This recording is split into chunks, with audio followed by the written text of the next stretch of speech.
Hello, one and all. I am Pal of Games, and you are watching Deck of the Week. So this is my new proposition to the Yugi thing. Because I know there's a lot of fans out there, and I decided what I'll do is I'll pick a deck I like for the week. That's the Deck of the Week. Get it? Yeah. And what I'll do is I might put up a few vids over that week showcasing the Deck of the Week. Now, you guys can send in some submissions of what decks you'd like to see and such. But I thought, this is a deck I haven't covered. E-Drags. Obviously, they're quite basic to play and quite easy. But it's a hot-like deck. It's going to be one you're going to see a lot of. So I wanted to put in my opinions, what I think's good with the deck, what the weakness is, stuff like that. I thought it'd be quite interesting. So, straight off the bat, you've got Red Eyes, Darkness Spectre Dragon. Some people aren't playing this. I think it's a real good bonus for the deck, and I'll go into that later. You've got a pretty basic 3 of each elemental dragon. I've then run 2 of the little ones, except for Tempest, which I also run alongside a Delta Flyer. I run 3 Maxi and 3 Effect. These are like your hand trappy sort of stuff. I quite like using 3. That I normally like to use. A lot of decks will special, especially in mirror matches, which you'll see a lot of. So it's a real good card. It's also kind of more likely to side against other stuff like maybe spellbooks and that sort of stuff. For spells, I run a heavy, 3 Gold Sarcophagus, 1 Monster Reborn, 1 Chalice, 3 Super Rejuvenations. Now, some of the stuff you might be scratching your head at and why. Heavy, some people don't think this is going to be viable, as there'll be a lot of stuff that just won't be setting, but I can always side it out if it becomes a problem. But I think it's worth having, because a lot of decks, what anti-metrons will be using loads of stuff like Necro Valley. I've seen somewhat run Zombie World. There's also Imperial Iron Wall, stopping removals, so it's another card. Macro, stuff like that, what's going to really hinder you, so it's worth playing, I think, as a main. Your 3 Gold Sarcophagus are going to make this engine even quicker by removing 1 to special and 1 from, well, not special, but get 1 to hand, which will probably lead up to another special. 1 Reborn, pretty simple there. Reborn a monster. I'm sure you guys are really aware of that. So Chalice, this is a little one out of the nowhere, I suppose you could say. But I have a few reasons. The main one is there's a combo what happens with Maxi when your opponent activates it. And you can go into a Colossal Fighter, which is pretty simple. You just have to get 1 of these out and sync it with a Effect Veiler. And you can keep punching into it with Colossal Fighter, and they'll just basically deck out. So that's one suggestion to give you. As just an out of nowhere, people won't expect you to even have that to start with. Plus, it's a really good card against like Big Eye and Draco Sack when they're trying to push the game, but they require that effect to do so. And sometimes it's just good to have that little attack boost. I mean, it's not going to happen a lot, but especially if they're point for pointing with a card like, I don't know, say they've got a... Let's say they get a Gaia Dragon the Thunder Charge out. They probably won't, but say they have, and you've got a Big Eye, and it's their turn. They might try and punch into you, or they might have a Master of Blades. That will see a lot of play. They might try and attack into your Big Eye, so you can just pop this out. Now, no, they weren't expecting it. They're really down now. For the traps, I only run 4. I run 3 Breakthrough Spell and a Return. Now, Return's not used a lot, but I feel it's really good. It has that instant game effect. And since a lot of E-Dragon players won't be playing this, it's going to give you a big advantage late game when you've got a lot of stuff going in terms of that. Say you've removed a lot for your various swans. You might even have that removed from playing. You can just come out with all these XE plays and suddenly be way behind. So synchros. I run a Trident Dragon. This is yet another surprise OTK what the deck I have runs. You basically just need 1 of these plus a Delta Flyer and you can go into a Trident Dragon. I mean, out of nowhere, you can just go, haha, special, destroy 2. You might have something like a Yugioh gold or something in your hand, what you can just get rid of in order to make the play viable, or you might even just summon one of these weaklings or something, just so that you can make the play go off, and then you can just go attack, game, because they won't use Gord and Trag a lot. Some people may use it in a more, I don't know, defensive side against mirror matches, but to be honest, it's a really bad card to use because you're going to stop synergy with stuff like Super Rejuve, and they're not going to be able to be as efficient. So I doubt you'll see Gord and stuff. So that's another really good card. Plus, you won't see a lot of traps out of them. The only thing they might counter with is either a Veiler or a Breakthrough skill. In which case, it's still a 3000 beta, so you can't go wrong. It's Dragon also, so that's another great point. Blade Up, this is going to be your only go-to a lot of the time when you're against E-Drags, because it stops them. It will, even if they destroy it with, say, a blaster play where they remove a fire plus it to get rid of it, they've still lost out on a turn of summoning, which is big for E-Dragons. So keep that in mind. I run a Scrap Dragon. A lot of players are using Scrap Dragon, to be honest. It's a quick 8, and it can get rid of some of these more annoying stuff. So, yeah, I'd recommend using one of them. Colossus Fight, like I said, it's a bit out there. It's also a target for Eradicate Epidemic Virus, which I'll go into later, but it's a really handy card. It doesn't hinder you too much. And it's also the only Dark Synchro I use at the minute, I think. Yeah, so that's something to keep in mind. I run one Mermail, Gaio Abyss, or Abyss Gaios, depending. And he's really useful because you probably won't get a lot of Trident plays. You might not get him a lot, but it's worth running one just because it's really helpful when your opponent is using, say, I don't know. Say they are using a similar deck with the E-Drags. I think that might help.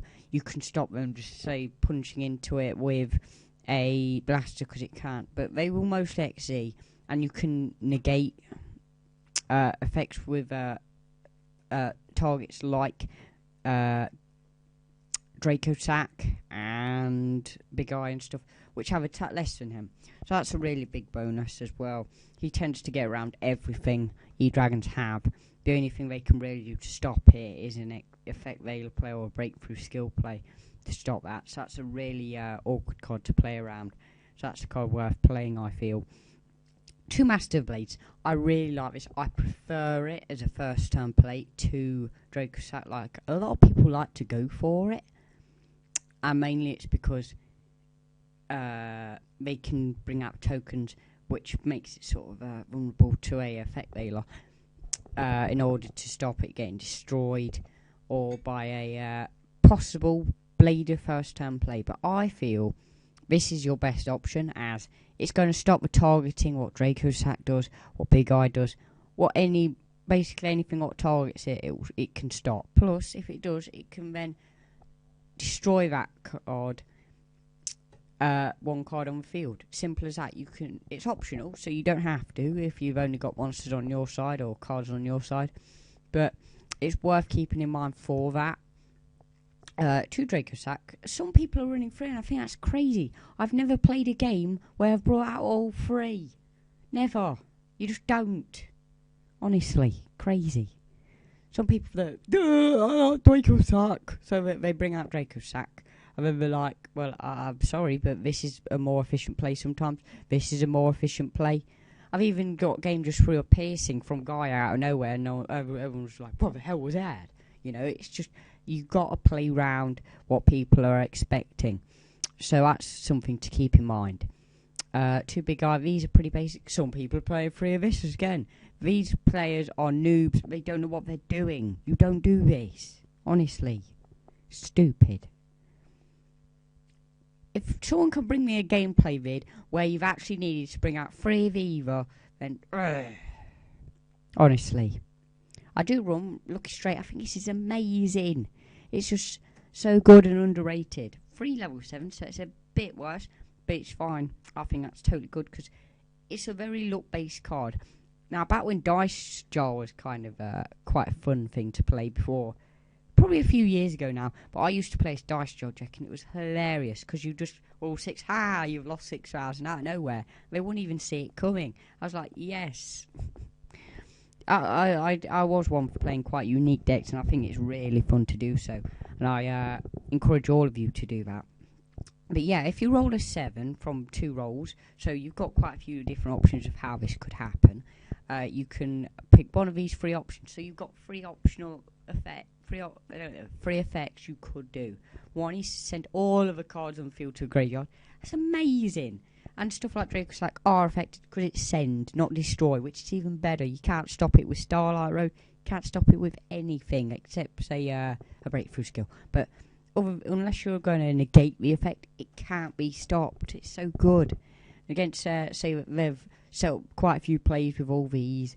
You know, it just stops them. You could special summon one, so you might even go for a crafty play with, say, a red eyes, or even just to make another XC, you know.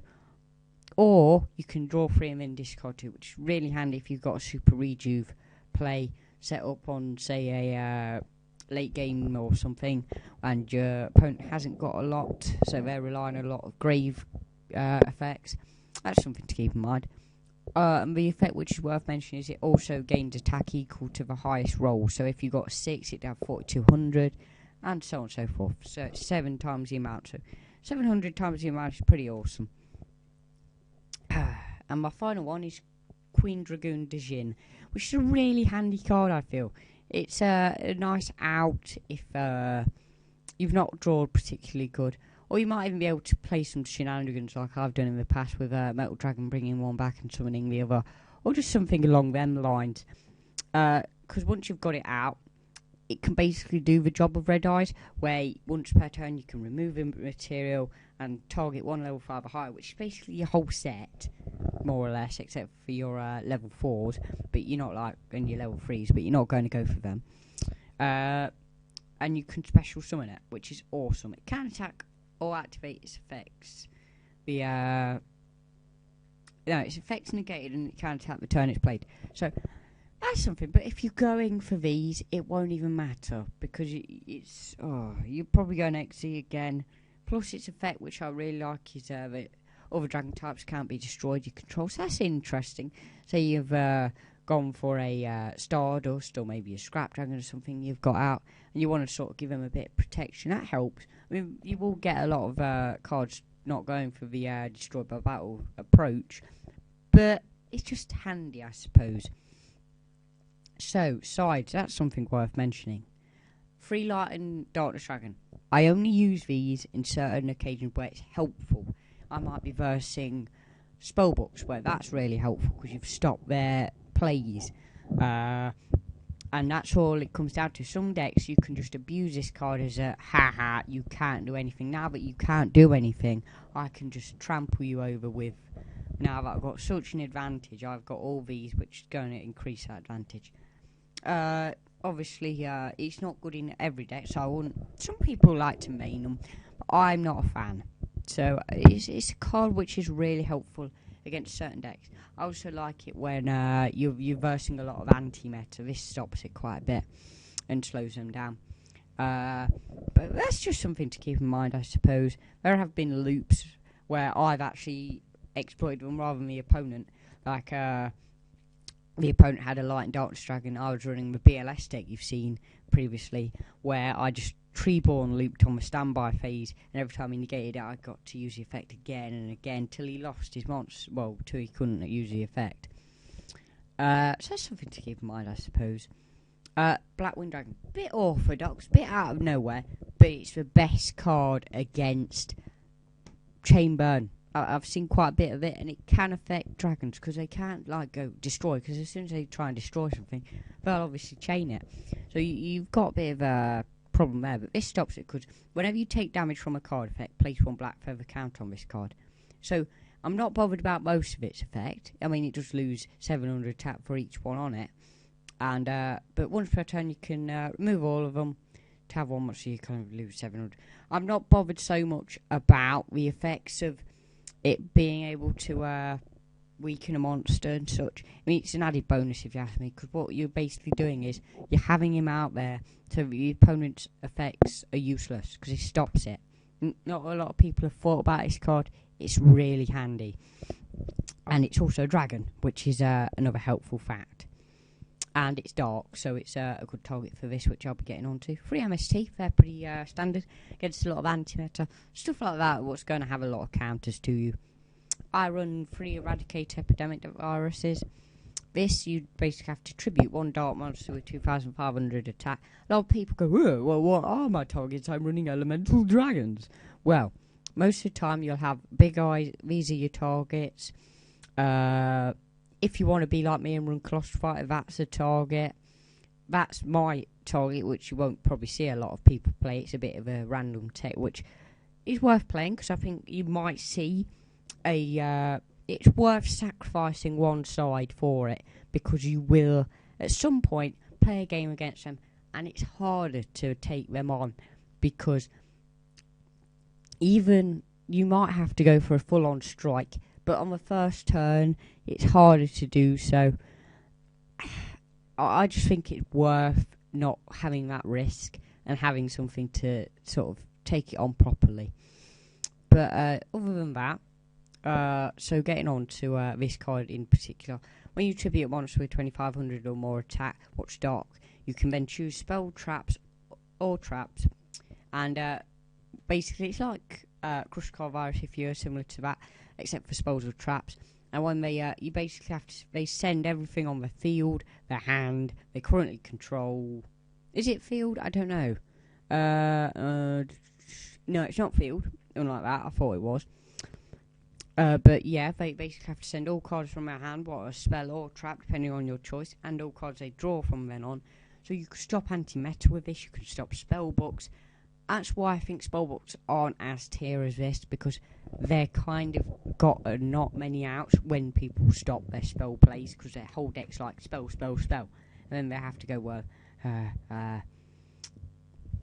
if they just flat out just stop you from using them, rather than eradicate them, their only option is High Priestess, I'm going to special. But if they can't even do that, because of Eradicate, they're screwed. They can't do it. They have to just go, I quit, basically, because they won't have enough time to draw into something, because this will stop them. They will just go, ha, you're dead, in like a turn or two, even, and it probably won't even take that long. But that is why you need this card. It stops them. The spellbooks aren't even playable, if you ask me. Even if they were quick and they got first turn, he's just dead to stop ya. 2 Phoenix Chain. I like this card because of the plays with this and this, what opponents will play. However, people can stop it with Draco Sack if they went into another Draco Sack. So I'm only running 2, but I think it's worth playing just a bit, because it has its uses, I feel. And sometimes it will come in handy just to stop the effects sometimes, because obviously it's you want to stop get as many effect stops as possible against E-Drags, but I think it's only worth playing 2, because the final card, which is Shadow Imprisoning Mirror, is great against Ophion. Ophion will stop this deck, but this will stop them, all of them. If it stops all dark effects in the grave, on the field, it just stops them. So it stops Ophion, which is great, as well as all their other annoying stuff. To be fair, they do run MST, so we might be able to get around that, but you've got other plays yourself, like Blaster and stuff. You might even just be able to use it straight then and get a turn's worth of stuff out, which will be enough to take the Ophion out and such. Make life hard on them, I suppose.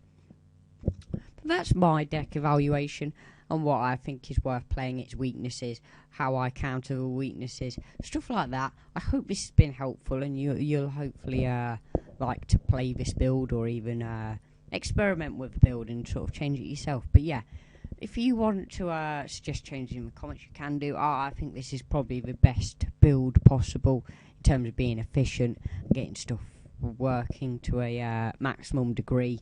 Anyone who thinks Draco Sack should be at 3 or Big Al should be at 3, well, you're just wrong. Unless you can support it with a gameplay vid where it was worth being the case, then I'm sorry, but this is the best way to do it. If you've got 3 of each, you're probably just showing off, to be honestly. But other than that silly little rant, I suppose this has been me, Pal of Games. This has been Deck of the Week. It's E-Drags. Woo! I know a lot of you hate it and say it takes no skill. That's fine. It is quite horrible. You have to get with them or you're not going to win. Simple as that. So it's been me, and this has been Deck of the Week. So with that, thank you. And if you've liked this, I'd like if you could like. And yeah, thanks for watching and good.